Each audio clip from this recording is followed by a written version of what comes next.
You ever catch yourself talking when no one else is around? Not just thinking, but actually speaking out loud, explaining things to yourself, replaying ideas, even answering your own questions. And then suddenly you pause and wonder, wait, is this normal? Because most people don't admit it. But here's the truth. Talking to yourself when you're alone isn't weird. In fact, it might mean your mind works in a very specific way, a way most people don't fully understand. Because behind that quiet habit are patterns that reveal something deeper about you. At first, it seems like nothing. You're walking around your room, thinking through a situation, and words just come out. You're planning something, and instead of keeping it in your head, you say it out loud. You're frustrated, and you talk yourself through it like you're having a conversation. And maybe, at some point, someone made you feel strange about it, like it's something you should hide. But what if it's actually a sign of something else? Because people who talk to themselves when alone often share 4 very specific traits. And the first one is something most people never notice: clarity of thought. When you speak your thoughts out loud, something changes. Your mind slows down. Your ideas become more structured. Instead of everything being tangled inside your head, it becomes organized, clear. Because language forces your brain to make sense. There's a moment you might recognize. You're overwhelmed. Too many thoughts at once. Everything feels messy. But the second you start speaking, okay, what's actually going on here? Something shifts.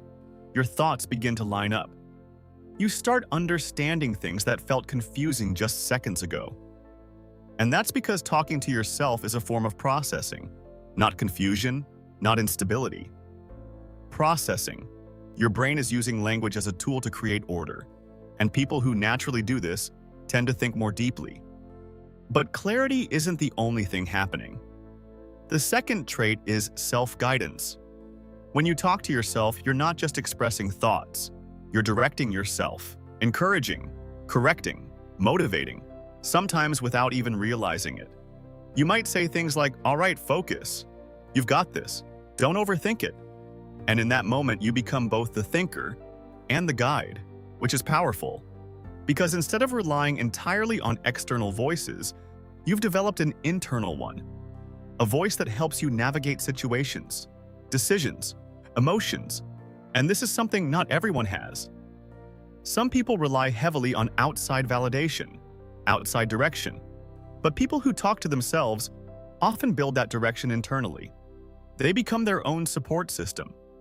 And over time, that creates a kind of independence.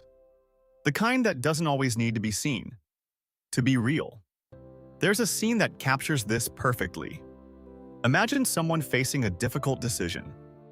Most people sit in silence, scrolling, distracted, avoiding. But this person? They walk around, they speak, they question themselves out loud. Why am I feeling this way? What's the best move here? What happens if I choose this? And slowly, they arrive at an answer. Not because someone told them, but because they guided themselves there. And that leads to the third trait. Emotional processing. People who talk to themselves don't just think about situations, they feel through them. Out loud. When something bothers you, it doesn't stay buried. You bring it up, you explore it, you give it language. And that matters. Because emotions that stay unspoken often stay unresolved. But when you speak them, they start to move. There's something almost therapeutic about it, like you're giving yourself the space to be heard, even if no one else is there. And for many people, that becomes a form of release. Instead of bottling things up, they work through them. Step by step, word by word. But here's the part most people misunderstand. Talking to yourself doesn't mean you're alone. It means you've learned how to be with yourself. And that's a very different thing. Because many people struggle with solitude. They need noise, distraction, something external to fill the space. But people who talk to themselves, they can sit in that space, engage with it, explore it. And that brings us to the fourth trait: deep self-awareness. When you talk to yourself regularly, you start to notice patterns in your thoughts, in your reactions, in your behavior. Because you're not just experiencing things, you're observing them, you're asking questions, challenging your own perspective. And over time, that builds understanding. You start to recognize why you react a certain way, why certain things trigger you, why some decisions feel right and others don't. And that level of awareness is rare, because most people move through life on autopilot, reacting without reflecting, feeling without understanding. But when you have a habit of speaking your thoughts, you slow that process down. You create space between reaction and understanding. And in that space, you learn.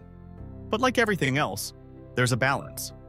Because the same habit that creates clarity can also create loops. If it turns into constant self-criticism, if your inner voice becomes harsh instead of helpful, if every conversation turns into doubt instead of direction, then something shifts. Because the goal isn't just to talk to yourself, it's to support yourself. And that's an important distinction. Because your inner voice shapes your experience more than you realize. If it's patient, you feel grounded. If it's critical, you feel anxious. If it's encouraging, you feel capable. And when you talk to yourself out loud, that voice becomes even stronger, more real, more present. So the question isn't just, do you talk to yourself? It's, how do you talk to yourself? Because that determines whether this habit becomes a strength or a struggle. There's a moment where this becomes clear. You're alone. Something goes wrong. And without thinking, you say, okay, it's fine, let's figure this out. And just like that, your entire state shifts. Not because the situation changed, but because your relationship with yourself did. And that's the real power of this habit. It gives you influence over your own mind without needing anyone else. But here's something even deeper. People who talk to themselves often develop a stronger sense of identity. Because they spend time with their own thoughts, they don't just absorb opinions, they question them, they explore them, they form their own perspective, and that creates a kind of internal stability, the kind that doesn't depend entirely on the outside world. But that also means they can feel different, more introspective, more inward, less dependent on constant interaction, and sometimes misunderstood. Because not everyone operates that way. But different doesn't mean wrong. It just means your mind works on a different level of engagement. One that values understanding over distraction, depth over noise, and presence over performance. So if you've ever caught yourself talking out loud when no one's around, if you've ever questioned it, if you've ever wondered if it means something is off, maybe the opposite is true. Maybe it means you're processing more than most people, thinking more deliberately, feeling more consciously, and understanding yourself in a way that others haven't learned yet. And if this made you feel seen, like something you've always done suddenly makes more sense, then maybe you're starting to recognize something important. Not everything that looks unusual is something that needs to be fixed. Sometimes, it's something that needs to be understood, and if you want more of these kinds of insights, the ones that quietly explain parts of you that never had words before, you might want to stay around, because the more you understand your mind, the less it feels like a mystery you have to fight.